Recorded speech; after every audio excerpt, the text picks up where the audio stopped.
क्यों माँ जी, जब से दवाई खाई है कुछ आराम मिला है? नहीं बहू, कोई आराम नहीं मिला। मेरी तबीयत कुछ ठीक नहीं लग रही है, सर में बहुत दर्द है।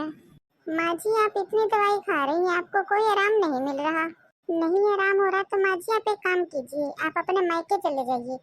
वहाँ पे आपके भाई भाभी हैं और सब भी हैं, सबसे मिलेंगी, सबसे बात करेंगी तो आपको अच्छा लगेगा, आपकी तबीयत ठीक हो जाएगी। कहा तूने मायके चली जाऊं? अब मैं बीमार पड़ी तो मायके चली जाऊं?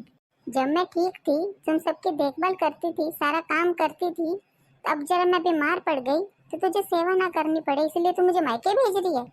सारी देखभाल मैं यहाँ करूँ, सारा काम धाम मैं यहाँ करूँ, और अब जरा मुसीबत क्या आई, मेरी तबीयत क्या खराब हुई, तू मुझे मायके भेज रही है? हाँ, जरा सी जिम्मेदारी नहीं उठा सकती मेरी? अरे माँ जी, आप गुस्सा क्यों कर रही हैं? ये सब मैंने आप ही से तो सीखा है।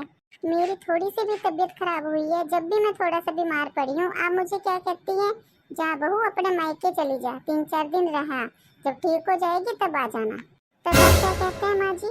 मैं अकेली क्या क्या करूँ, मुझसे नहीं हो पाएगा बहू। जा तू अपने मायके चली जा, तेरी माँ वहाँ पे अच्छे से देखभाल करेगी तेरी, तो जल्दी ठीक हो जाएगी, और जब भी ठीक हो जाए तो हमारे यहाँ वापस आ जाना। हाँ? ऐसे ही माँ जी, जब मेरा डिलीवरी का टाइम आया तो आपने मुझे 4 महीने के लिए मायके भेज दिया और कहा मैं क्या क्या करूँगी बहू, मुझसे नहीं हो पाएगा, जा तो अपने मायके चली जा। अब तुम बीमार हो तो तुम अपने मायके चली जाओ।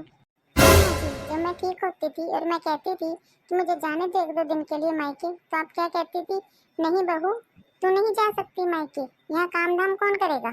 जब ठीक हो तो सारा काम धाम करो, जब बीमार हो तो मायके भेज दो। अब आप बीमार हैं तो आप अपने मायके चले जाइए।